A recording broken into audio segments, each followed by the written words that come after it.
what the universe is. Space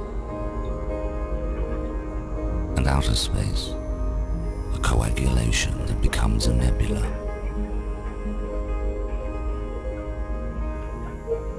And out of the nebula, millions of galaxies.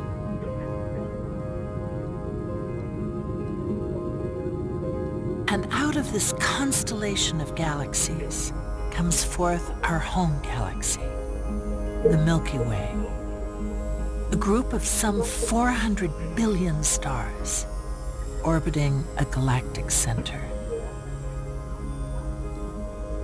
And of those 400 billion stars, the one orbiting star that is closest to us is the Sun.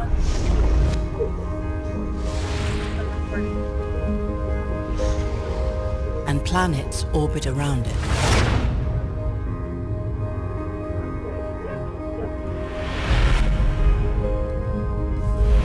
And among those planets is our little planet, which, like the Sun and all the galaxies, also came out of that nebula.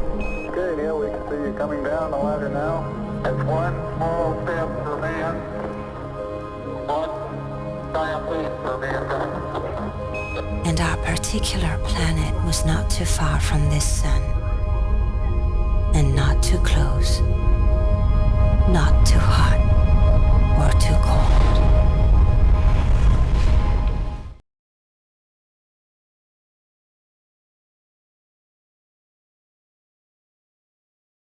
So I'm clearly not a Buddha, and so let me tell you, how many people here are scientists? I'm going to do a raise of a hand. How many people consider themselves scientists? Maybe somebody who bachelor's degree in science, master's degree, PhD, doctor.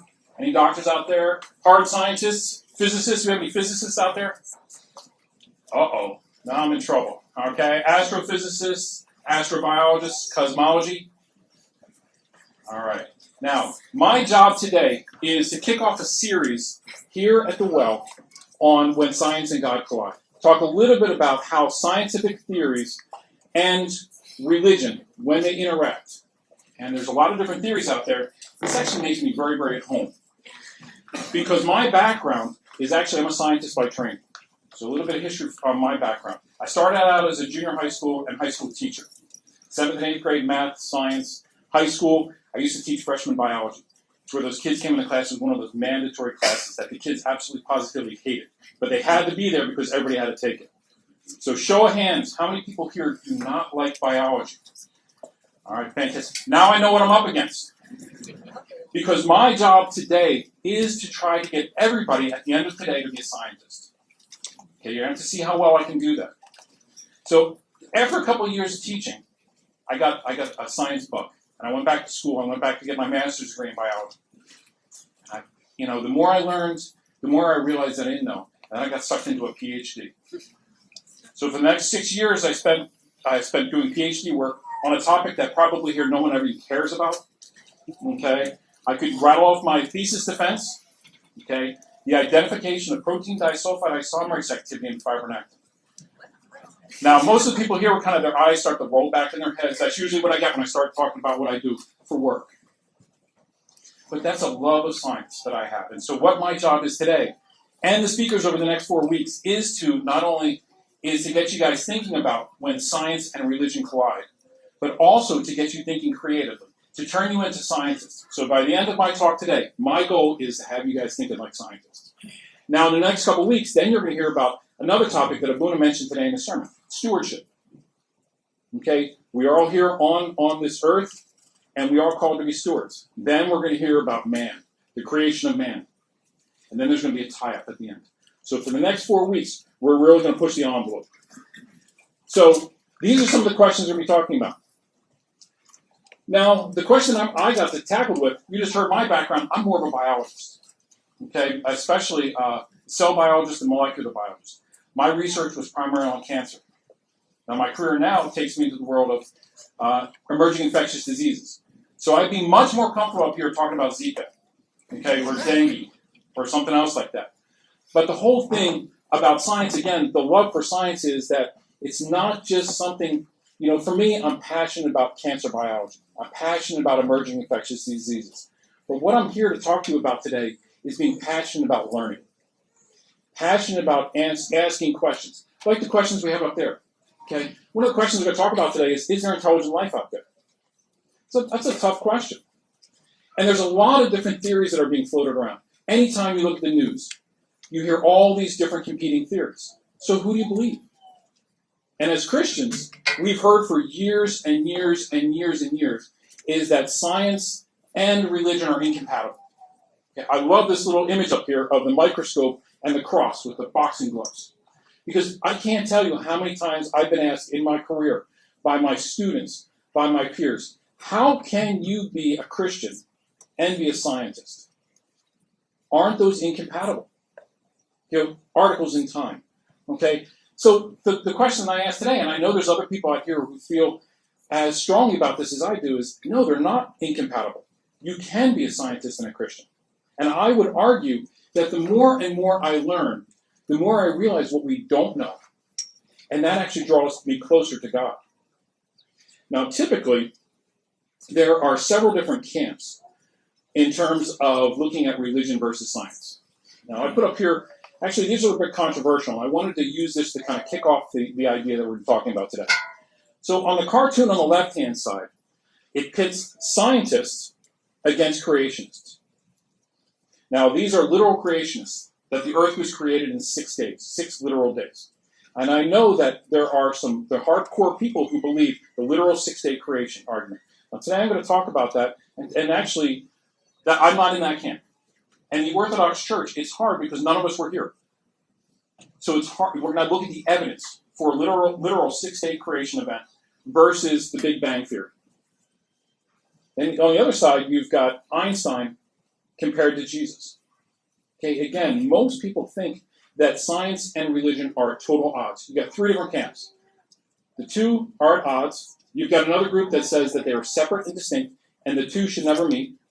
And then you've got a third group where you have science and religion support one another. Okay, so a Venn diagram. I didn't have enough slides, but I put a Venn diagram in there. You know, this is the nerdy side of me coming out. Okay, you've got science, religion, and actually there's quite a bit of overlap. And like I said before, the more and more and more I learn about science, particularly I deal mostly with the microscopic world, the more I see God in creation. If we got into a talk about biochemistry, okay, and started talking about the Krebs cycle, again, something that still makes me cringe from when I took, biochemistry, or we started talking about organic chemistry and the role of the carbon atoms. I mean, there's a lot of evidence out there that needs to be weighed when you look at the role of religion and science and how the 2 mesh together. But today I'm not really going to be talking about that. Today I'm going to be talking more and more about some of the stuff that's actually was fairly new to me.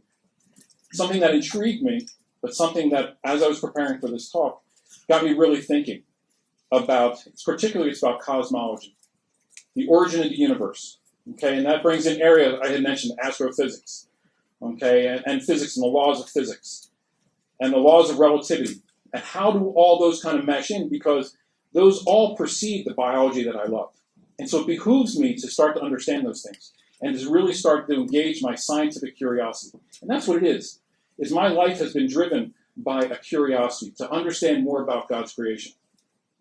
Before I started teaching science at higher levels, I was in 6th, 7th, and 8th grade, and I was actually teaching math at the time. And the principal of the school said to me, "Hey, Kurt, how are you going to talk about God in math class?" And I had to sit there, and I was stumped. How am I going to talk about God in math class? How can you bring God into math? And what she came back with was, because I was truly stumped. Biology was easy. I gave her the pat answer when she asked about how I was going to do biology. But in math class, God is a God of order. And she said, in math, it really is the study of order. And you go through and you look at how the equations line up. That's how you bring God into it, because God is a God of order. Okay? And as you'll see, hopefully through my talk today, you're going to see evidence, okay, of the order that God brings to his creation. Things that we are just starting to understand point people towards God. But don't take my word for it. Okay, I want you all to be scientists before you leave today. So, what is science? I think you can kind of guess from where I'm going. Is science is just not just a body of knowledge, and this is the first fill in the blank on your handout. Okay, but it's knowledge assembled through the scientific methodology. So this is where you look at the creation, you look at a question, and I'm going to even go as far to say is you look at an election that's coming up. Okay, and you ask the hard questions, and you say to yourself, who and what should I believe? And that's where I'm going to push it back out to you. Because I'm going to get up here and I'm going to talk about a lot of different things today. You may or may not agree with me. Okay, you may or may not agree with the research that I've done and that I'm presenting today. I am going to challenge you to dig into what you're hearing. Dig into what you're hearing today about cosmology, about the origins of the Earth, about extraterrestrial life. But also expand that into your day-to-day lives. You know, we got a tough election coming up. Okay, don't believe what you're hearing. Do the research yourselves. Make your own decisions. In that way, everybody in this room is a scientist. I don't care if you like biology or not, but I'm going to implore you to use the scientific logic, scientific reasoning. And again, another flashback to freshman biology. Okay, the scientific method. Now, my kids hate it when I talk about this. Okay, because they're like, Dad, why are you putting such rigor on this? The students. Again, people start to shake uncontrollably when they start thinking about this. But again, this is a thought process. I learned a ton of things in graduate school over those 6 years. Okay, more about what things didn't work than what things did work. But more than anything, I learned how to think. Okay, it's how to be a critical thinker. Not critical in that everything is wrong, but critical in there is that you need to weigh the evidence. That you would need to apply the scientific method not only in the laboratory, with the chemicals, okay, with the organisms, with the data that's coming in, but across the board. So let's talk for a few moments real briefly about the scientific method and how it applies to you in your daily lives. Because this is going to be, kind of the foundation that I'm going to build on through the rest of the talk today. And that the other speakers are going to be building on through as they go through this series. So the first thing you come up with is a problem. Okay? You've got a question out there. You need to look at that question. You do your own research. Okay, maybe you Google it. Maybe you look at Wikipedia. Maybe you talk to some people. You're gathering information. Okay, those are the first two steps of the scientific method. Then you develop a hypothesis. Okay? Everybody does it. Maybe you don't think about it formally like you would in a scientific laboratory, but you're developing a hypothesis. This is what I'm thinking. Some of you might be thinking, I don't know where he's going today. Okay, that's your hypothesis. You've seen a little bit of research. Okay, you have got a question in your mind. Now what we're going to do is we're going to test that hypothesis. Okay? Now the big thing is you're going to do tests. Okay, you're going to bring in information. You're going to have to analyze that information. Now what you'll see is on the circle on the right-hand side, it's a graphical way of showing that this is an iterative process. Okay, the scientific method is not one and done. Okay, and I think that's why a lot of the students that come to me, they expect to come in the lab and do what we would call search. Okay, it's not called, you don't come in the lab and do search, it's called research. Okay, it's because you do it one time, and then you got to do it again. Okay, then you get data, and you got to do it again. Okay, and then constantly you need to test your hypothesis. Take what information is coming in and apply that to your hypothesis. Does it make sense? Then maybe, yes, you prove your hypothesis. If it doesn't make sense, then you've got to change that hypothesis or modify that hypothesis. And then eventually, when you have enough data, you can come to your conclusions. Okay, then you report that out. Again, for as a father, okay, this is something that I'm required to do all the time. My kids come to me with a problem. Okay, and particularly, I've got two boys. I'm sure you've seen Luke and James. Okay, the problem that they come to me with is they're fighting. Well, he did this and he did this. Okay, so here's a practical example.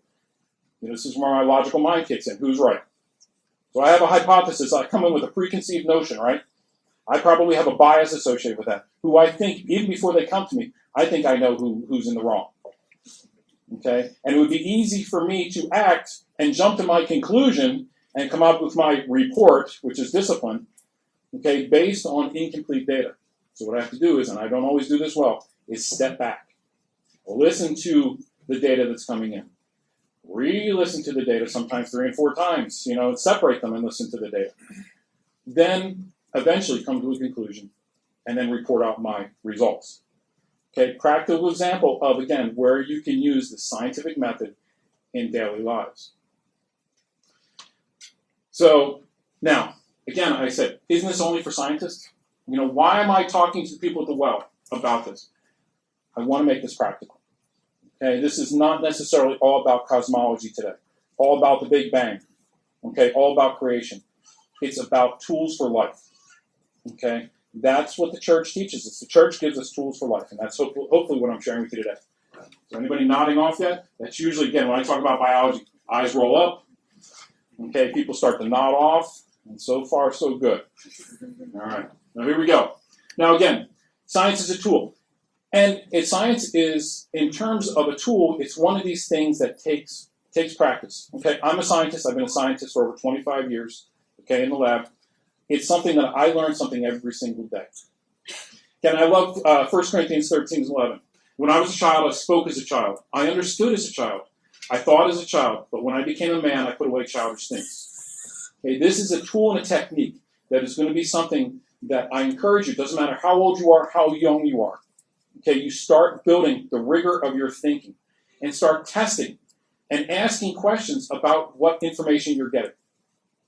Okay, use the scientific method. I implore you. Okay, it's going to make you a better parent, grandparent, student. Okay, whatever you are, I believe in my heart of hearts that applying the scientific method is a much broader approach to taking in the information we're getting. And as I said before, the more I learned, when I went into grad school, I was very, very arrogant. I thought, I know everything there is to know because I've got a bachelor's degree in biology.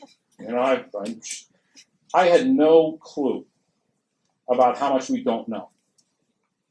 Okay, especially, again, every day I learned something new about biology. But as I started getting in and prepping for this particular talk today, there's so much out there that we just don't know.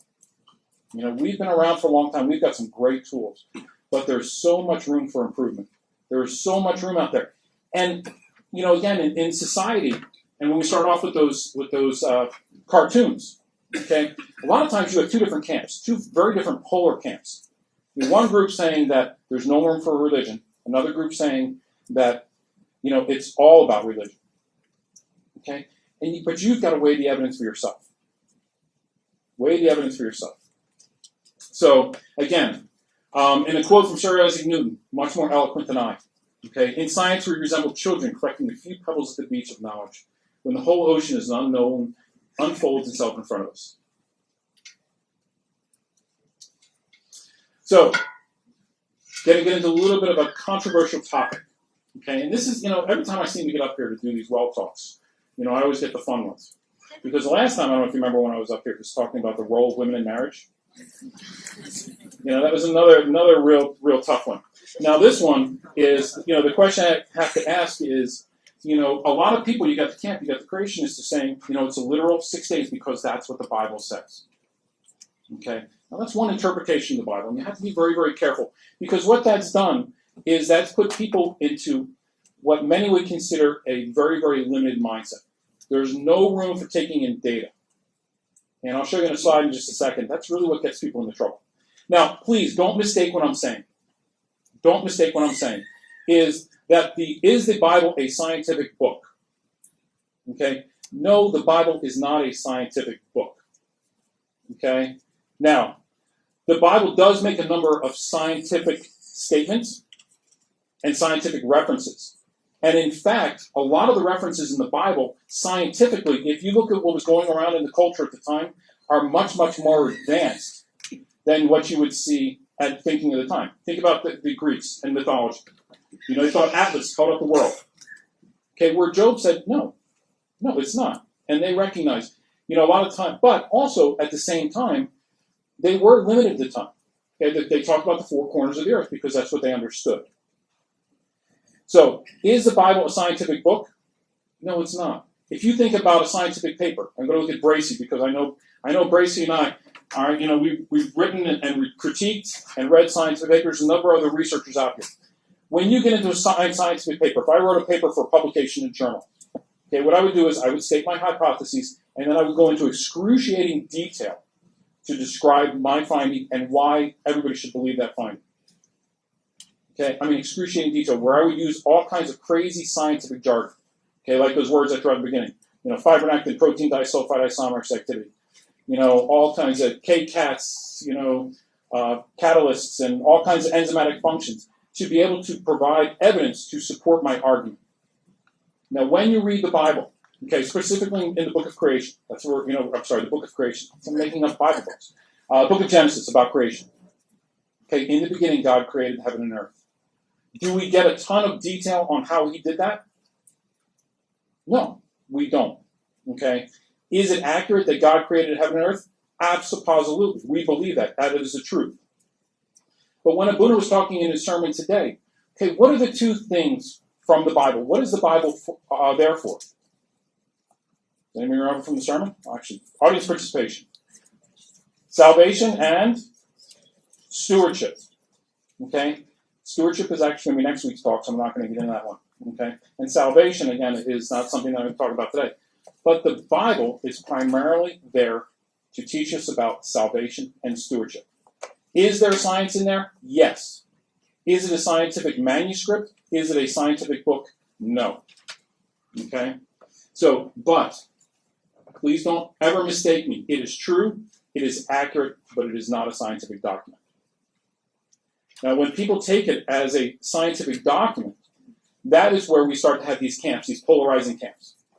Okay, the literal 6-day creation, that polarizes people because they're not willing to take in some of the other evidence. And that is where you start to see this divide between the scientific folks and the religious folks, amongst other topics as well. Now, the Bible, again, not a scientific book, but it is written for all people.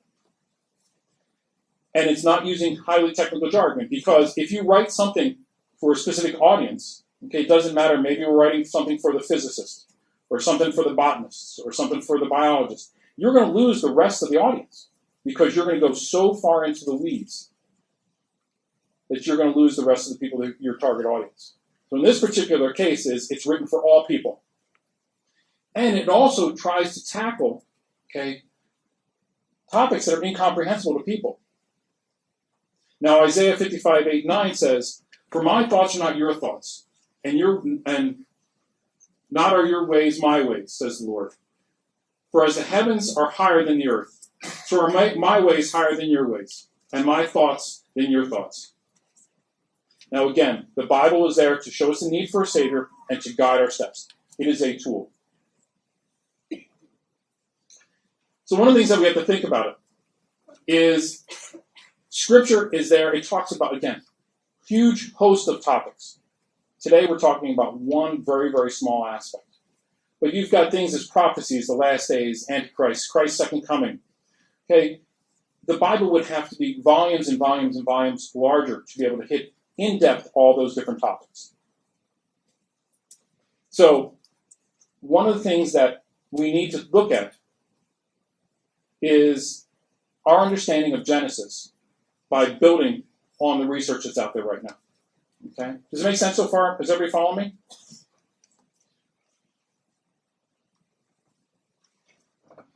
So we're going to go back to your inner scientist. As a scientist, what I'm encouraging you to do is to engage in a thought process. It's a thought process to take the Bible, okay, our belief in the Bible, okay, our belief in the message of salvation, and use that to help as a basis to help understand creation.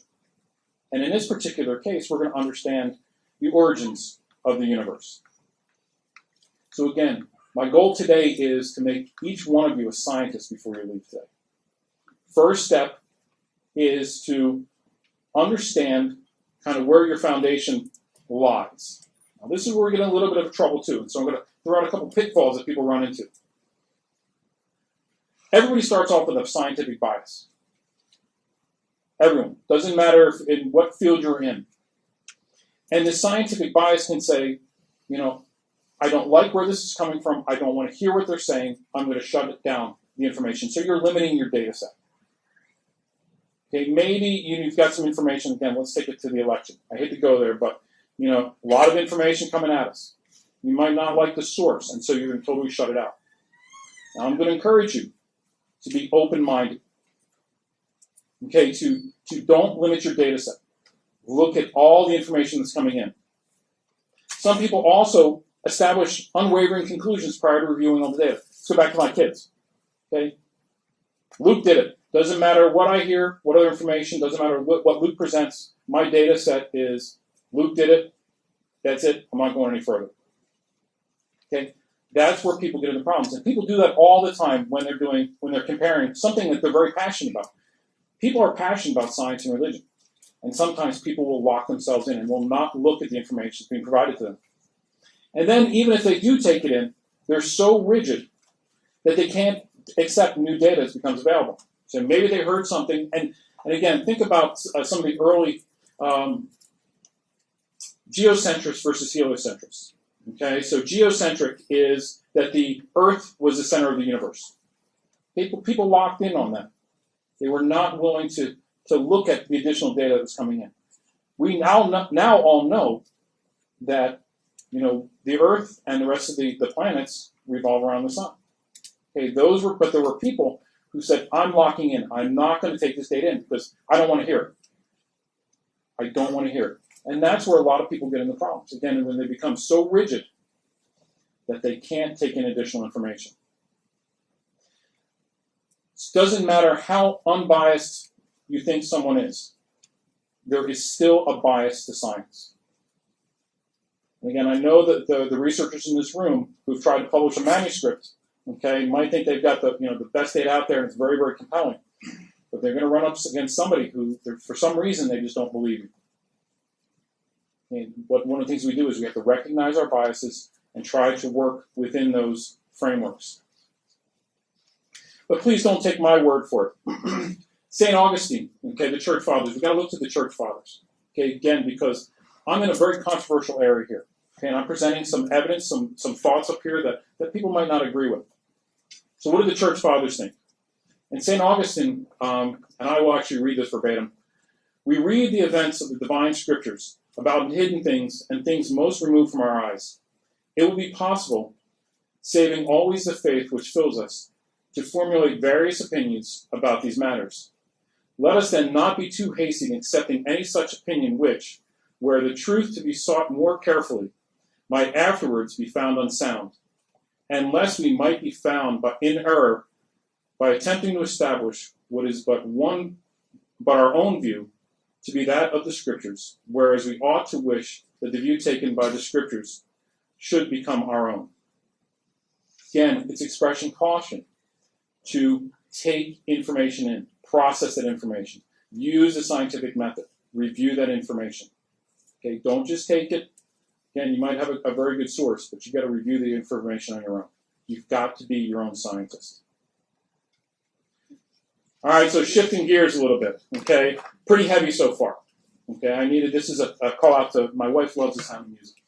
And so, so where do we start? Start at the very beginning, because it's a very good place to start. And so, so creation. So one of the questions that we threw out there is, how do we reconcile the Big Bang with the biblical account? Okay.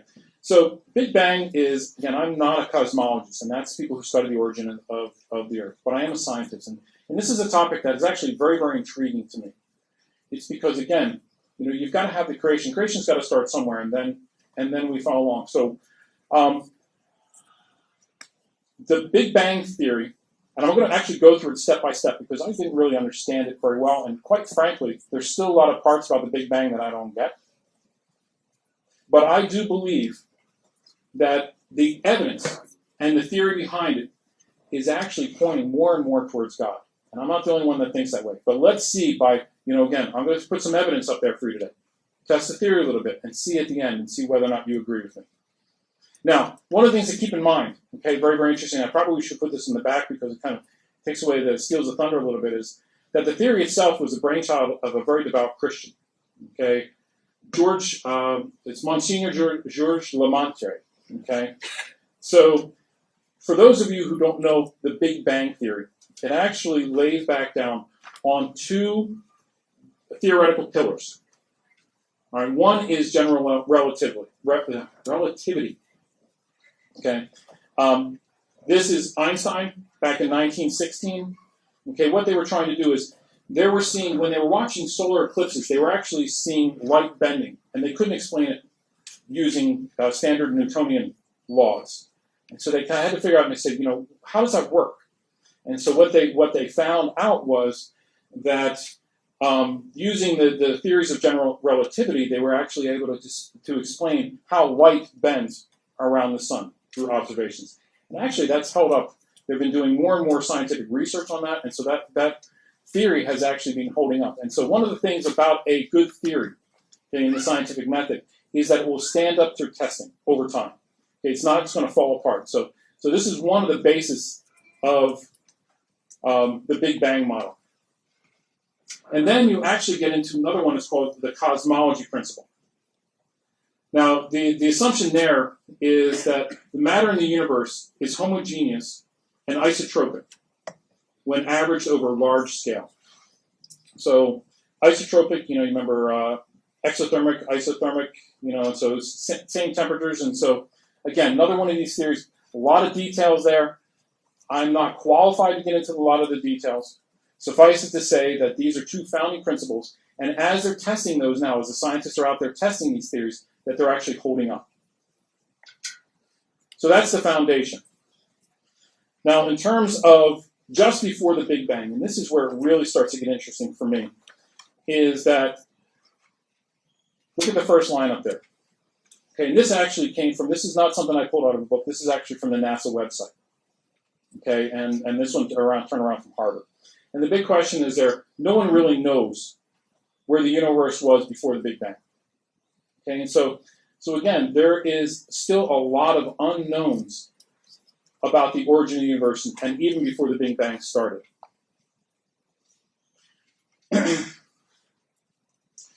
So in terms of moving forward, I'm having a little bit of a hard time seeing. Can I move this light? Thanks, Michael. I appreciate it.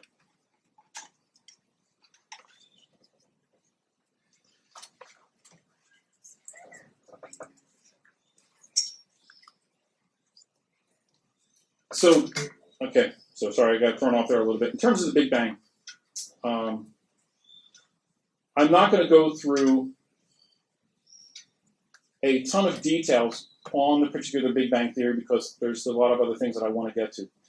But there are multiple steps that scientists have modeled in order to be able to talk about the Big Bang. And most people think about the Big Bang as a giant explosion. Okay, it was more of looking at a very, very rapid expansion of a balloon, where you started off, and in the first seconds to minutes, okay, the whole universe came into creation. Okay, does that sound familiar?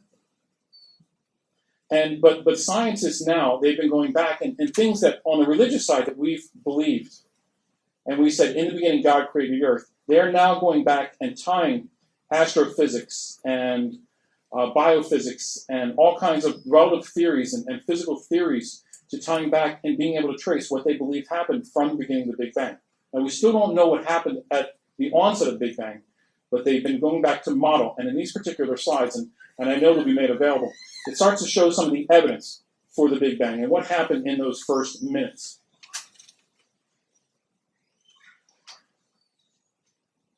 Over time, the universe started to expand, and there became light, according to the Big Bang theory, over the first 300,000 years. And then all of a sudden it went dark again. No one really understands why, but there became light and then it became dark. And then after about 1 billion years, you get to where we are now. All right, and in this particular, if you were to look at this particular slide, okay, where we are on this particular figure is actually the size of one atom, because this is a figure that's meant to encapsulate the whole universe, okay, in that it's a 1-by-1 image on the computer. Now, I'm sorry, 14 billion years. is where we see that. So it took 14 billion years to get to that point. Now, in summary, this particular slide starts from creation of the universe all the way up to 14 billion years to where we are today, following the laws of physics. Okay, they're finding data as they go back and use the different telescopes, and they have space probes out there, starting to look at how light bends to be able to answer some of these questions. And this is the theory that they've come up with right now. But the take home here is, and again, I did not do this justice. I wanted to spend more time going through each one of these steps. But the key take home that I want to leave you with is that in the beginning, it was created. Now, they're not able to explain where that all started from, how it got created. They are just are looking back in time to say, in the beginning, it was created. And there was an event that led to the creation of the universe. And that there is order to that. Remember before I said God is a God of order? Science is now developing the tools to be able to help us look back and put order and understanding upon the creation that was already there. The other thing is this is a theory. And you need to keep that in mind. Yes, there is evidence out there supporting this theory, but it is, in fact, a theory.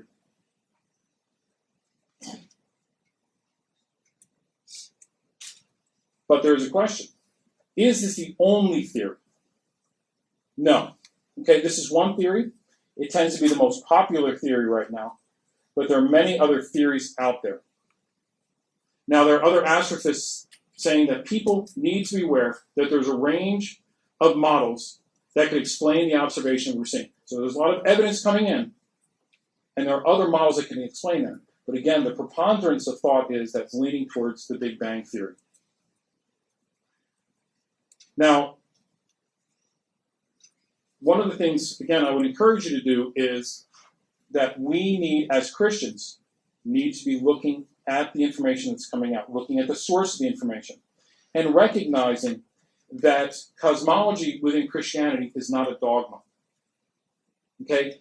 So what I mean is, the origin of the earth, as long as we believe God created the earth, this really does not change our salvation plan. Okay? We know that we know from the Bible is true. The Bible is factual. The Bible is about our salvation, and the Bible is about stewardship. Now, is it possible for the creation scenarios in Genesis to lead one to varying material conclusions, none of which by themselves are of any real importance to the primary purpose of Christianity, again, which is our eternal salvation? So if we go back to the very, very beginning, in Genesis 1:1, God created the heavens and the earth. The Bible tells us very, very specifically that God created the heavens and the earth. It does not tell us how God managed to create the universe. Even if it did, would we be able to understand it? And I think I very clearly showed that. I was going to try to walk through about 8 slides about the Big Bang Theory, and time just does not allow. Even on a very, very high level, because there's a lot of complexity here, and just time does not allow. And so I think we have to, again, I would implore you to go out there. I was intrigued. I dug into it, got a little overzealous in trying to present it, okay? But there's a lot there that I'm, as scientists, and again, I hope you're all going to be scientists by the end of today, that you're going to dig into that. Now, there's a phrase out there that's called out of nothing, ex nihilo, okay? Now, again, when Genesis states, in the beginning, God created the heavens and the earth, the beginning is not to be taken simply as a temporal sense, but as signifying God's work in the combined universe and creator of all things. So, in the beginning, God created. What did God create? And one of the things here is, I'm going to kind of wrap up that down here, is one of the things, God created the heavens and the earth. Now, the earth, as we heard in the opening kind of montage, the little slide deck there, that earth was created very, very specially, okay, because not too hot, not too cold. And as you hear in a second, that's the Goldilocks principle. Now, one of the things is, so it's location, location, location. Is there intelligent life out there? And are we here by accident, or are we something special? Now, as I know that some of the other speakers will be talking a little bit more, okay, we have a role here on the earth, okay, and our role is to be stewards, okay, and are we here by accident? Yeah, I look around this room, there's a lot of incredibly special people out here, okay, and again, I'm not going to have time to present the evidence, but as a scientist, okay, and looking at the intricacies and looking at how biochemistry works, okay, there is nothing random about that. It's in my mind, again, okay, that's my bias, is that we're all uniquely and specially made. But again, don't take my word for it. And why is that a question? Why are so many people questioning their role in the universe these days? And so one answer is the principle of mediocrity. Okay, this came out of, again, I mentioned before, heliocentric versus geocentric. Okay, a lot of information here. I just broke the cardinal rule of slide deck making. I put too much information on the slides. But again, there's so much things out there that intrigue me about this. Copernicus, okay, thought he was doing a great thing, doing exploration of the universe, okay, of the world around him, and he said, nope, Earth is not the center, okay, it's the sun is the center. But that led to this whole Copernicus principle, which says that, well, because the Earth is not the center, it's not important, and therefore people extrapolated from that and said, then people aren't important. And you've seen, I think, you know, we can all say in society how that is kind of propagated, that there's nothing really special about us. Okay, Carl Sagan, you know, billions and billions and billions. That was one of the things. He was a very strong proponent that said that, you know, there's thousands and thousands and thousands of planets out there that are like Earth. Okay, so we are really nothing special.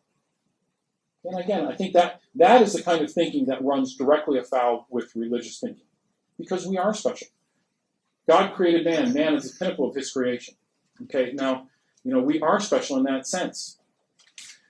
But people are still spending a lot of time and a lot of money looking for life out there. SETI, the search for extraterrestrial intelligence. Huge telescopes out there looking for signs of life out there. The image on the right-hand side is actually from the White House, talking about some of the Mars rovers and the Kepler telescope.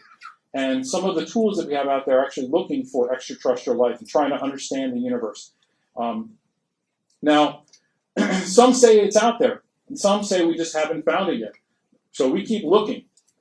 Now, in the Washington Post in July of 2015, there's a very, very interesting article that talked about there is that, you know, there's a couple different explanations, and this writer threw out 3 different explanations of why we haven't found it yet, even though we've invested a lot of time and money. One is that you know, it's out there, we just haven't heard from them yet. Okay. 2, you know, they came, they saw, they conquered, okay, or they just don't care about us. And then the third potential conclusion is, you know, we are really the only ones here. Okay, we really are special. Very, very interesting article, Washington Post. You know, again, you got to think about that. Interesting read, but they got a bias into that particular article, but they do present evidence.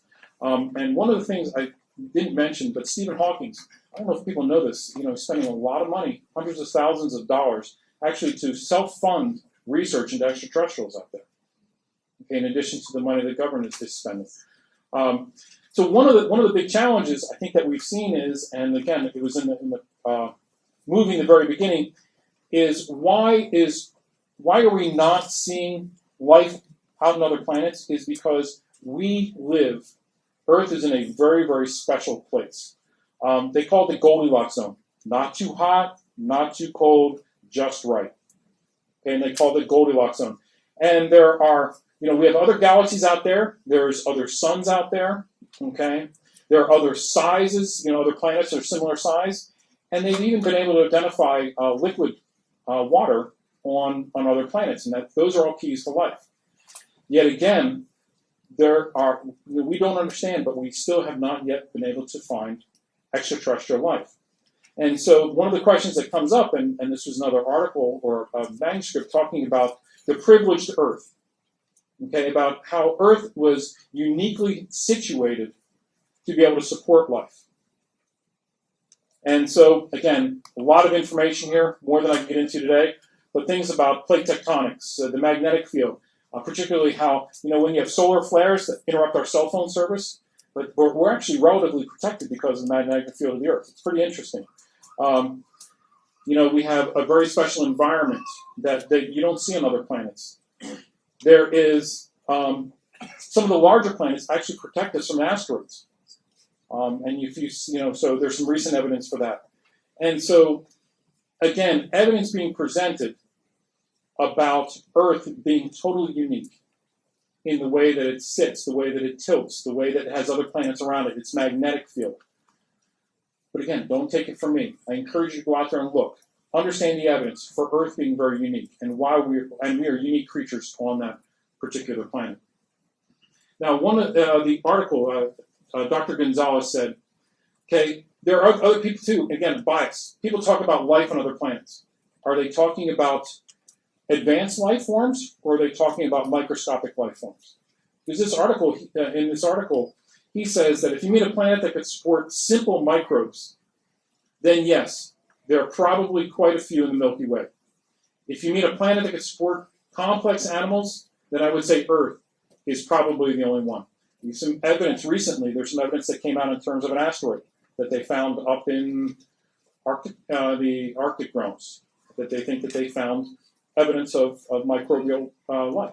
Is that possible?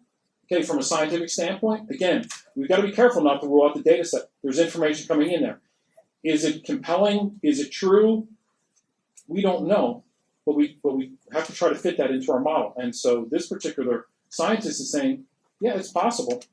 But again, it's not going to be the type of life that you're going to see here on Earth. Now, this is another particular article, this one from Scientific America, supporting some recent discoveries, okay, that most people think that, again, the preponderance of scientists and thinkers say that, no, there is life out there. Okay, the Fermi principle is, well, we haven't been able to find it yet, why not? But then there's some more evidence saying here, okay, it may not be out there. We may be unique enough. So the take-home from all this is there is a lot of information out there that you folks need to take in and make up your own decisions. So this is one particular author's perspective, okay? And I think the real take-home from this is it is the glory of God to conceal a matter. To reach out to a matter is the glory of kings. Okay? This is scripture that I think encourages us to reach that inner scientist within us, to ask the questions, to seek that information out, and then to make our own conclusions. So let's bring it all home. Last two slides. Okay. Now, whether or not we're looking at astrophysics, we're looking at biology, okay, one of the things that we don't want to do is ever take away from our belief that God created the universe. Because as I had mentioned before, all of these things in my world draw me closer to God, not further away from God. Okay, and I believe, and there's actually a number of stories out there where scientists who were devout atheists, and the more and more and more that they researched, they actually swung to the Christian side because they realized that the evidence was pointing towards a creator. Now then, rather than diminishing our belief that God created the universe, such theories and discoveries should bring us closer to the God as we admire the beauty and the plan of his creation. God is a God of order. We'll wrap it up with the words of Origen. Now we ourselves speak on these subjects with great fear and caution, discussing and investigating rather than laying down fixed and certain conclusions. We are dealing, as well as we can, with subjects that call for discussion rather than definition. Now again, I showed you, start off with some cartoons showing where we had science and religion on opposite poles. Here's an image that I believe, we've got science and religion coming together, building upon one another. And glory be to God forever. Amen. Any questions?